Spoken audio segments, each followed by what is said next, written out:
The famous novel by English author Frederick Forsyth has once again been adapted into a TV series titled The Day of the Jackal. This edge-of-the-seat action thriller stars Eddie Redmayne in the lead role.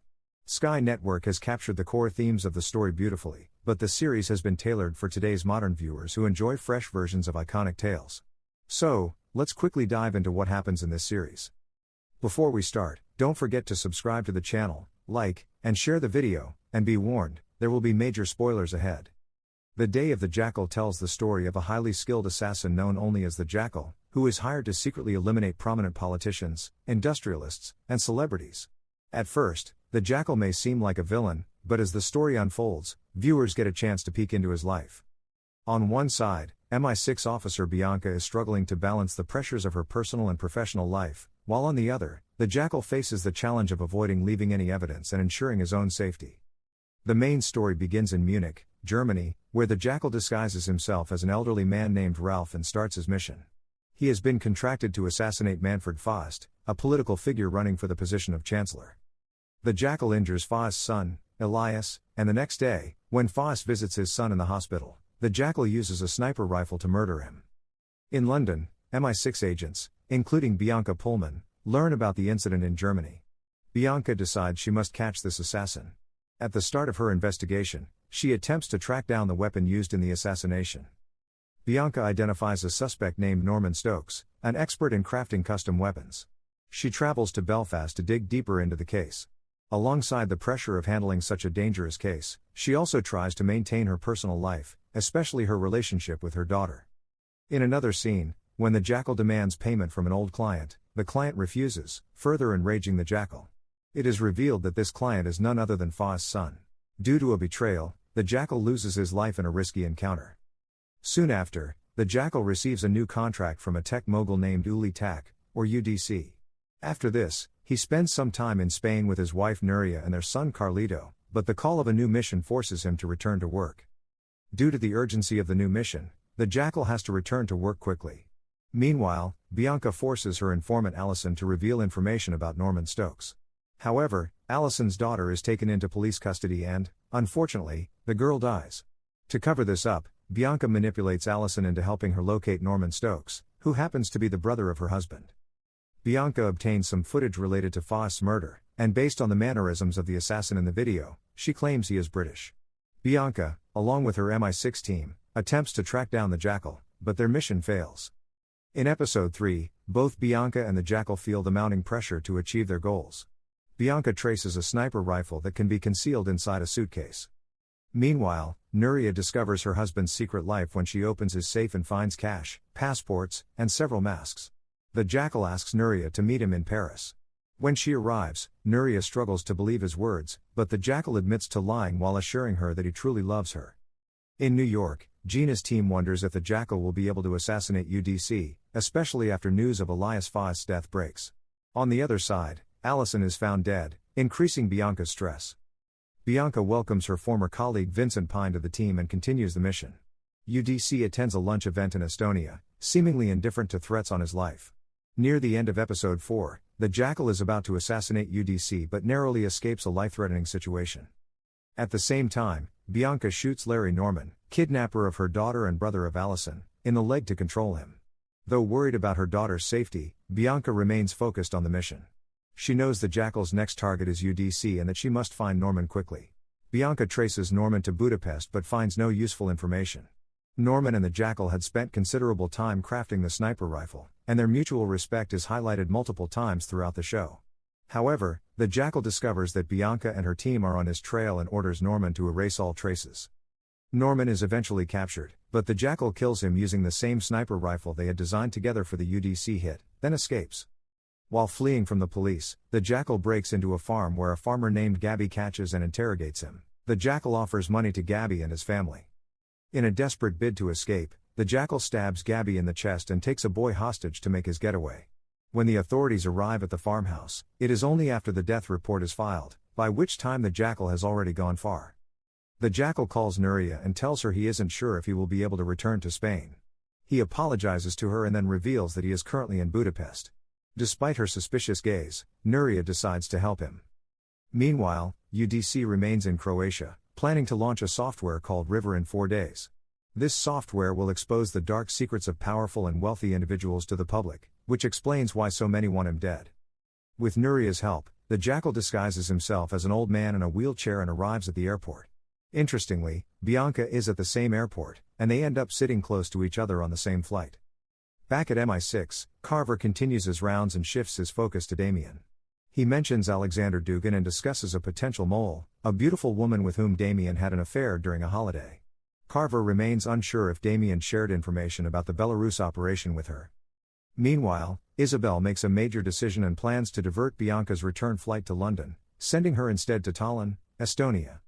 After reaching Tallinn, the Jackal calls Ramsu, the same young man who had helped him find a phone at the concert floor. Some episodes earlier, the Jackal and Ramsu had gone out for drinks, which led to an intimate relationship. Following this, the Jackal meets Gina and tells her that intelligence agents are nearby. He requests help from the people of Jera to cover his trail. Meanwhile, Nuria's brother demands 40,000 for the bar he had been trying to buy for several days. Nuria initially refuses but eventually agrees to help her brother and lets him into the Jackal's secret room, although she is unhappy about it. The Jackal is also displeased when he sees the footage and catches Alvaro red-handed, pocketing a gun and money. A hit plan is devised to kill Bianca and Vincent, but they somehow escape. After this incident, Bianca and Vincent arrive at the Jackal's apartment only to find it empty since the Jackal has already left. Ramsu is currently at the apartment. Disguised as an architect, Ramsu tricks the security to gain access to the venue. Jackal successfully enters and, using Ramsu's help with the plans, finds a hidden spot. He reaches the location 2 days before the security team locks down the building. Sitting at the hideout, he reflects on how his relationship with Nuria began. As the launch of the software River begins, Jackal positions himself and prepares to shoot UDC. Just as he is about to pull the trigger, another assassin also attempts to shoot UDC, ruining Jackal's plan. Jackal flees, but in the process, to save his own life, he is forced to kill Ramsu. Meanwhile, Bianca visits Larry in jail. Larry was imprisoned for murdering his own wife and kidnapping Bianca's daughter. But in front of her, Larry commits suicide. Elsewhere, Hulk is arrested on suspicion of being a mole. In a flashback, it is revealed that Jackal is actually Alexander Dugan, a sniper from a British squad responsible for arresting and eliminating Al-Qaeda leaders in Afghanistan. The squad itself was named Jackal. Alexander and his spotter Gary went to Cyprus for a freelance assassination motivated by greed. During an operation aimed at arresting a senior Al-Qaeda leader, things go wrong. Dugan's squad, out of fear, massacres people at a wedding function. They try to cover up this incident. Haunted by guilt, Alexander uses a bomb to kill his entire squad except Gary and fakes his own death. He knows he is responsible and can no longer pretend to be honorable. He no longer kills for country or public interest but for his own well-being. Jackal returns to Croatia to observe security arrangements on UDC's island home. Meanwhile, Jana confronts him about a failed mission in Talent. After returning to Spain, Jackal meets Nuria and confesses his assassin identity. He promises to quit this life after the UDC mission.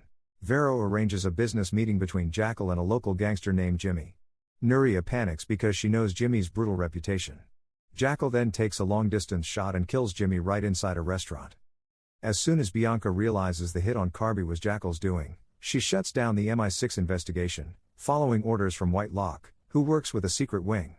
Suspicion still lingers on Hellcrow. Jackal returns to Croatia and positions himself on a boat to assassinate UDC during his morning swim. When UDC starts swimming, Jackal kills his security guard and then shoots UDC, escaping afterward. Following UDC's death, the DAG House Board indefinitely postpones the launch of the River software. With his mission successful, Jackal decides to clean up the loose ends, namely, faking his own death. He convinces the government to let Bianca pursue him. Back at MI6, Bianca is still focused on the case and more determined than ever to find Jackal. She suspects that the hit on Boot and the killing of gangster Tay Hero follow the same sniper pattern. However, Isabel believes Bianca isn't working well with the team and refuses to consider her plan. Frustrated, Bianca quits her job. After quitting, Bianca goes straight to school to apologize to her husband Paul. Even though their family problems ease, Isabel returns and tries to convince Bianca to rejoin MI6. Bianca refuses because the case would have to be treated as an unsanctioned operation. At night, Paul urges Bianca to continue the mission, sensing she can't just leave it behind. Jackal's situation parallels Bianca's. Foreign Secretary Isabel meets with White Lock, revealing they are working together. Isabel is truly corrupt, and White Lock wants Bianca to pursue and kill Jackal. They also plan to eliminate Bianca to cover their tracks. Escaping a crime scene, Jackal hitches a ride with an elderly couple. On the way to the Montenegro border, a misunderstanding forces him to kill them. Bianca takes help from Vince and travels to Spain to explore Tejiro's connections. There, she meets Inspector Anna and traces files on Alvaro, which directly link Nuria and Charles. Jackal arrives in Spain. Meanwhile, Gina realizes that the contract killers sent to kill them will never be paid. When assassins come after her, she sneaks out of her hotel to escape. Elsewhere, Nuria plans to leave her husband and takes their son with her. Bianca realizes that the woman isn't heading toward danger but running away from it. Jackal returns to his home, where Bianca and Vince are tracking him. Gina calls Jackal to warn him that the authorities are after him and he needs to escape. Meanwhile, Alvo arrives at a mansion drunk, and Bianca kills him. Jackal quickly locks himself in a safe room. When he gets the chance, he kills Bianca's partner and the determined agent, then escapes quietly.